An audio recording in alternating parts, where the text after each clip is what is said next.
I'm Bishop Allyson Abrams. Welcome to the Bishop Allyson Abrams Show, where I believe truth empowers. Each week, I'll bring topics to you that I believe you should be made aware of. I'll give you my professional opinion on those topics and any other topics that we decide to discuss. I will also be intentional about giving you necessary suggestions too. That's what bishops do.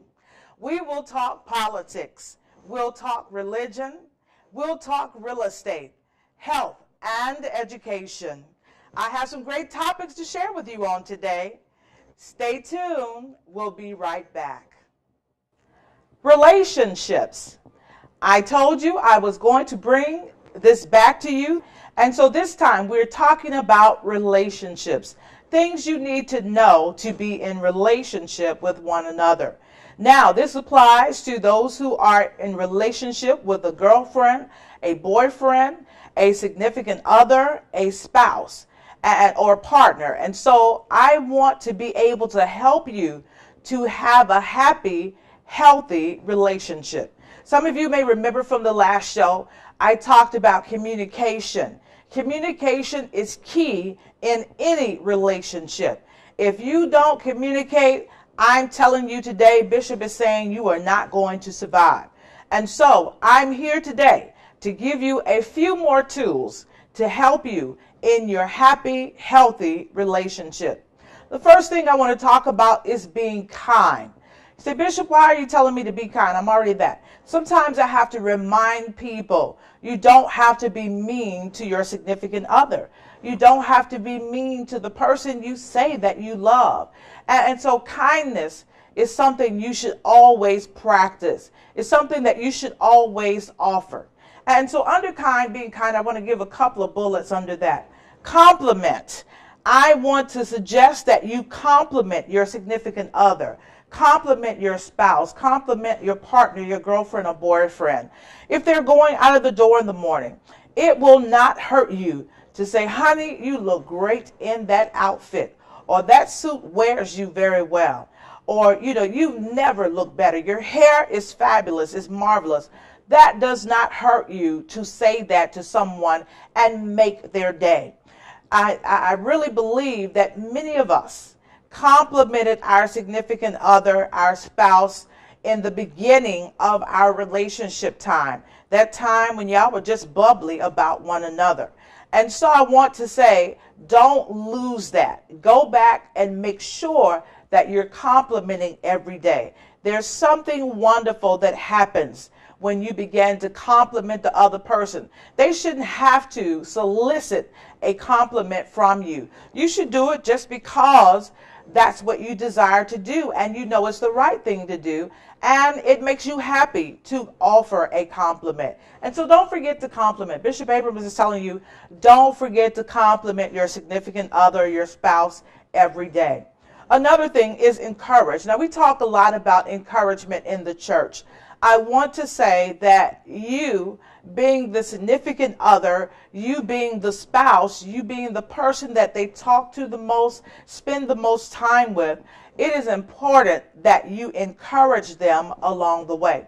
Sometimes our significant others are attempting some great tasks, and they might not get a lot of encouragement from the people out in the community. They might not get a lot of encouragement from family members. They may not get a lot of encouragement from people on their job. And so you have been strategically placed in their life to encourage them along the way.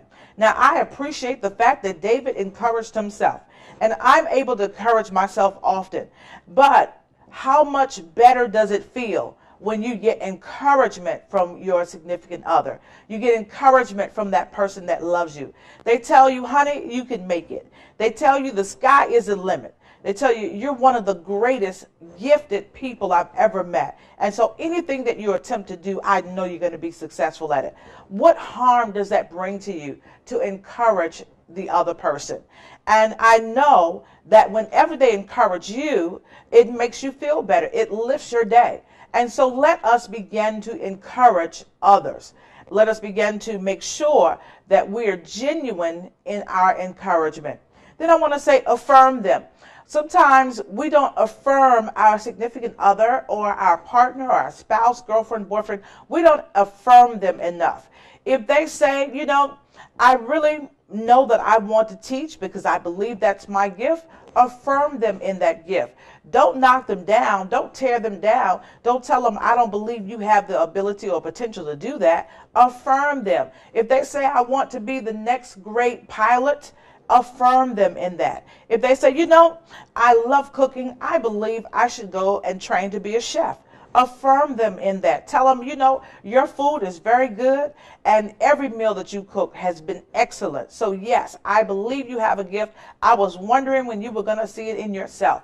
Affirm them and help them to be encouraged in what they are trying to do. It doesn't cost you anything to affirm them, support them, and encourage them. So let us remember that. Now, another thing, I always have to tell couples this when I counsel them: own your stuff. Hear me today. Own your stuff. If you know that you mean, if you know that you're grumpy when you wake up and somebody has to tell you about it, don't try to say, well, you made me be grumpy, you made me be mean to you. No, you own your stuff. If you are mean, if you are mad about something, if you're upset about something, don't take it out on everybody else. Deal with what is going on inside of you. Own your stuff and stop blaming other people for things that have happened to you. If you know you did not put your best foot forward, if you know you didn't give it the greatest effort, then don't expect to come out a winner. And if you didn't win, then don't blame all the people around you, because you could have done better. You could have given it your best, and you did not do that. And so let us begin to own our stuff. Let us begin to own the things that we have not done that we could have done better. And so when you begin to do that, I believe you'll see some things shift. A lot of times we like to say, God, we oftentimes want to pray, God, can you change her? Can you change him? I think he needs this. I think she needs that. God, I know that she's not right or he's not right. But let us look in the mirror. Look in the mirror at yourself. What can you change about yourself? What can you do differently? Own your stuff. Deal with what you are doing. And then I believe when you begin to make some changes, then you'll see some changes come in your relationship. But don't always cast the blame on someone else. Don't throw a rock and hide your hand. Own things that you're doing. Own what you've contributed to make the relationship not be what it needs to be. And hear me today, when you begin to work on yourself, believe me, the relationship will begin to change. And so we have to own ourselves, because one of the things I've realized over the years, and my wife always tells me, hurt people hurt people. And so when you're hurt and you bring that into the relationship, all you're going to do is continue to hurt the other person. And that's because you have not taken the time to be healed. We have to work on healing if we want to be able to be in a whole relationship. Because a lot of times we're hurt and we bring only a piece of us into the relationship, because we're holding out some of us, because we say, hey, I'm not going to let this person hurt me again. I'm not going to let this next person hurt me the way the previous person hurt me. And so therefore we don't bring all of us to the relationship. And so it is a detriment to the other person, because you don't allow them to get to see and meet and enjoy and embrace all of you. And so when we have heard from previous relationships, when we have heard from family relationships, have heard from things that have happened to us in community, society, on our job, we need to work on healing. We need to work on how can we get rid of some of this stuff that we're carrying around. Oftentimes I like to call it baggage. How can we let go of some of our own baggage so that we won't bring that into our new relationship? And so only way you can do that is to do some self-help types of things, as well as talk to a therapist, talk to a psychiatrist, talk to a psychologist, talk to a counselor. Our community has got to move out of the position or mindset that says we don't need to talk to anybody. You do need to talk to somebody. You do need some help, and you can get help. Help is there for you. You just need to take advantage of it. And today, most of the health insurances will allow you to go to counseling on your health insurance plan. And so let us begin to talk to people, begin to work through some of our hurt so that we won't bring that hurt into our new relationship and to begin to hurt the person that we say that we love. Because I don't believe that you can love somebody and hurt them at the same time. I know that that's not the type of God that we serve, and we serve a loving God. And so I'm sure that God would not have us to hurt the other person that we're in a relationship with. So I hope to see some of you begin to talk to someone to help bring healing in your life, healing in your spirit, healing in your mind, and healing in your body and soul. All right? Another thing that we have to do when we're in a relationship, that's if you want to stay in your relationship. Some folks, I believe, may not want to stay in it.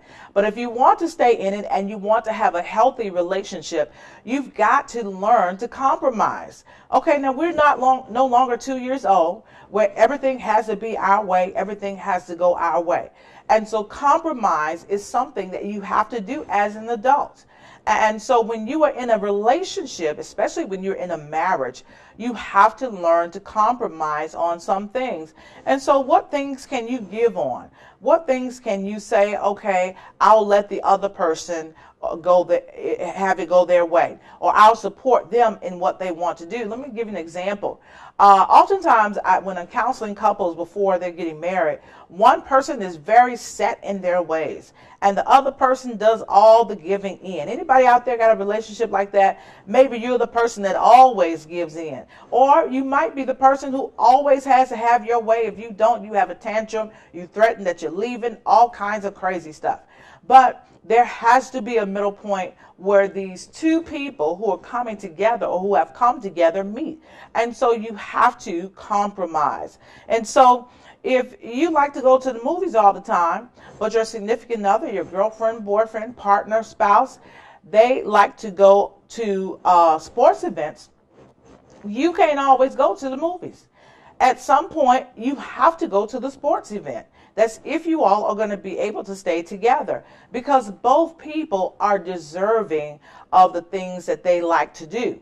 And so you have to give and take on what you're going to do this week and next week. So one week you might have to go to the movies and the other person may have to come along. And then the next week you may have to go to a sporting event and the other person gets to enjoy what they like to do.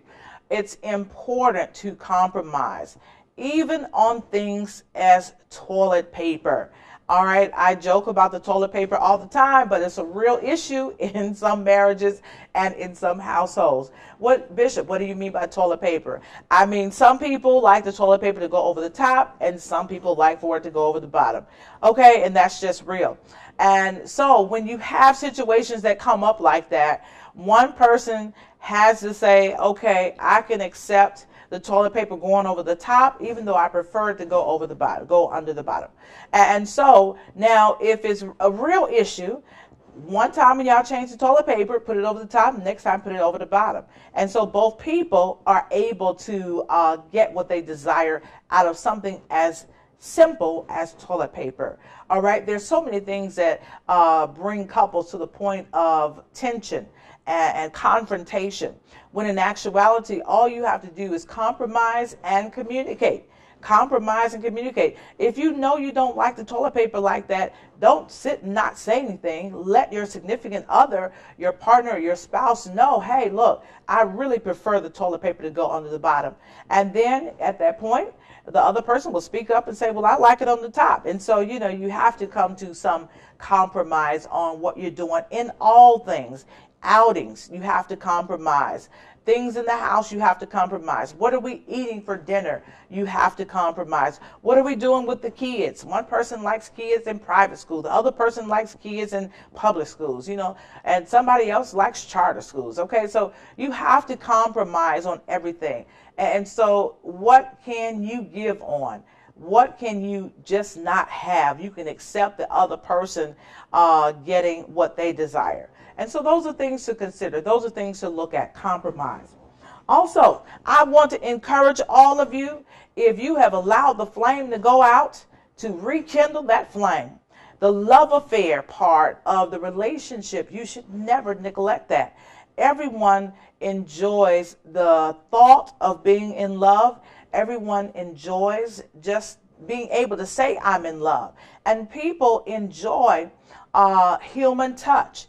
And so don't allow that to die in your relationship. What was it that attracted you to that person in the beginning? Don't lose sight of that. But I do want to say now, sometimes we say because of the physical, what people look like in the physical, but as time goes on, people age. You have to know that that hair color is going to change unless they're continually using some hair color from the store. And you have to know sometimes that people may pick up a couple of extra pounds unless they've been to one of the doctors and plastic surgeons are having liposuction, tummy tucks, and all of that. And so you have to know that life happens and people's physical appearance changes to some degree. And so what else did you like about them that attracted you to them, that made you want to stay with them? So you have to find those things and remember those things and continue to hone in on those things and not allow the love affair to die. Continue to hug. Hugging is very important in relationships. You have to physically touch, because I always warn couples, if you're not touching your significant other, if you're not touching your spouse, girlfriend or boyfriend, believe me, there may come a time that someone else will. And so we don't want to put our significant other in a position to go out and do anything, any infidelity. And so I want to encourage you, always hug your spouse. Always hug your significant other. I want to encourage you, kissing is very important. People enjoy kissing. You are human. And so there's certain things that we as human enjoy doing. And so it is not a taboo topic. People do enjoy kissing. And so make sure that you kiss your significant other. Make sure that you love on your significant other. Make sure that you continue to touch them, physical touch. All right? And like I said, don't let the flame go out. You know, set time to spend private time together. If both of you are very busy, you have very rigorous schedules, set time to spend private time together and don't allow the flame to go out. It's very important. That is a piece of relationships, the love affair. And so don't allow the love affair to go out. If you need some help, they have plenty of fragrances in the shops, in the shopping malls. There are plenty of things online. And so I advise you to take charge of that part of your relationship, okay? Don't allow the flame to die, or if it has died, rekindle the flame and make sure that you are still in a love affair with your significant other. It's also important, I've seen oftentimes with counseling, that you love yourself. If you don't love yourself first, how can you love anybody else? And so we have to come to the point where we love ourselves, where we are comfortable with ourselves, and where we are sure of who we are.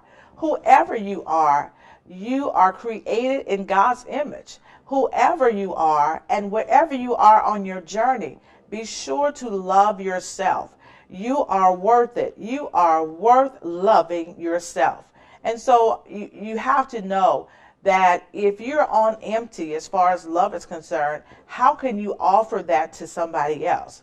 There is no way you'll be able to offer love to anybody else if you don't love yourself first. And so sometimes we have to do some me time. I tell couples all the time, do some me time. What do you enjoy to do? What do you enjoy doing? Spend time with you. If you enjoy reading books, take an hour out to read a book. If you enjoy singing, take some time to sing. If you enjoy walking outside in nature and just watching the trees and the birds and all of those types of things, take some time out to do that. But you can never lose yourself in the relationship. Never lose yourself in the marriage. You want to always have some me time. If you enjoy cutting hair, if you enjoy doing nails, if you enjoy doing makeup and doing hair, take some time to do that. Don't ever lose yourself. Don't ever neglect yourself always have me time in the relationship. Another thing I see often is that people are not committed. People are not committed. And so I think that's one thing that needs to be discussed. Where are we in our commitment? Are we committed? Sometimes people have open relationships. And if that's what you desire, if that's what you're in, just let it be made known. Once again, we're going back to that communication. Let it be made known. This is not a committed relationship. We are able to see other people. We're able to talk to other people. We're able to go out with other people, date other people, if that is a relationship that you're in. If you are in a committed relationship, it needs to be stated. This is where we are. This is what we're doing. And so commitment is very different from having an open, just kind of whatever, anything goes relationship. So with commitment, both people have to be committed wholeheartedly, 100% to the relationship. Relationships are work. Did I miss saying that? Let me say that. Bishop Abrams is telling you today, relationships are work. And so you can't do more work on your job than you do at home. And my wife always says that you have to make sure you're committed to the work at home, even more committed than you are to the work out in the community, out where you're doing work in other places. And so relationships are work. You have to be committed to the relationship and committed to the other person. And whatever goals you all set for yourself, both people have to be committed to that. And so one person can't be committed to the relationship and the other person isn't. Both people have to be committed to the relationship 100%. Also, I want to say be authentic in your relationship. I preached a sermon on this, the representative. Many times when we get in relationships, the representative is present. We're not really present. And so the representative usually hangs around 6 months, a year. However, I want to suggest to you, be authentic in the beginning. Tell the representative, take a hike, they got to go. Because the person who you're in relationship with, the person you're involved with, wants to get to know you. And you ought to want to get to know them. And so the time of putting on airs, the time of pretending, the time of putting on the mask is over. When you talk about being in relationship, especially in a committed relationship, you got to retire the representative. You got to take off the mask. You got to let this person know exactly who you are. And so be authentic. I've seen many relationships break up because one person was not authentic in the beginning and continued to put on airs and put on a show and have a mask. And then when they finally decided to show up in the relationship, the other person realized they really didn't like the person that they were involved with. And so, you can save yourself a lot of heartache and pain by being authentic. And so also create a space where the other person is free to be authentic as well. Authenticity is very important in relationships, but it's also very important in life. We want to be authentic everywhere that we go. We want to be authentic in every arena, every space that we're in.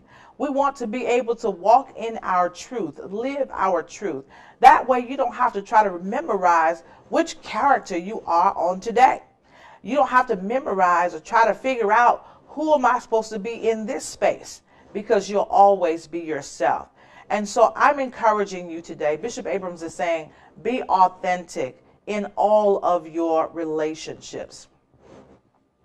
Lastly, if you're a Christian, I want to say that as a couple, you ought to always pray together. If you are Christian, I want you to begin to pray for one another if you're not doing that. If you are Christian, I want you to talk about what it is that you believe. What is your belief system? What is your theology? What do you think about God? And how should we serve together? If you are Christian, I want to encourage you, as well as praying together, I want to encourage you to worship together. Worshiping together is very important. And I want God to be at the center of your relationship. And so today, I hope that you have enjoyed our discussion about relationships. Hopefully you have learned something on today. Hopefully you've heard something that you can apply in your life and in your relationship. And don't forget, communication is key. This is Bishop Allyson Abrams. I want to encourage you today to know your status. If you have not been tested for HIV, I want to encourage you today to go and be tested and know your status. Many people are coming up with being positive for HIV. And so I do believe that there is a resolution or resolve to that. You want to practice safe sex. Don't think that it cannot happen to you.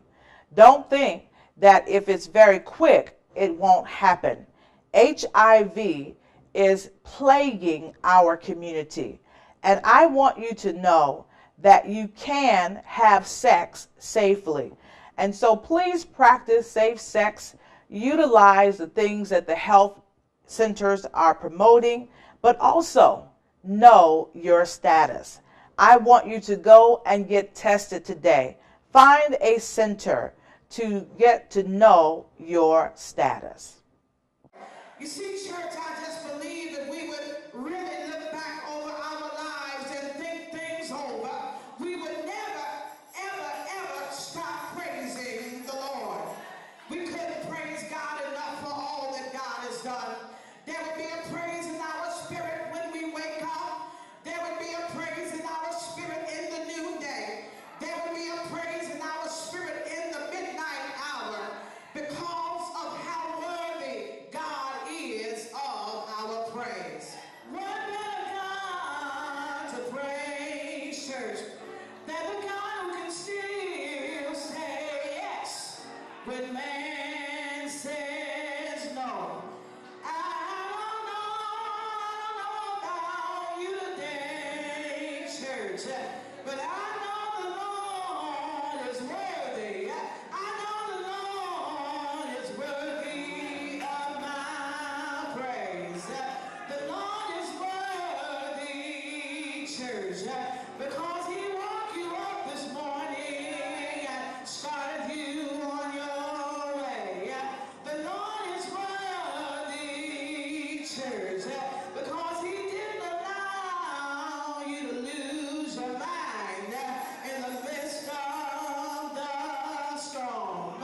The Lord is worthy, church, because He didn't allow you to go too far away from your purpose. Is there anybody here today, church? Is there anybody here today, church,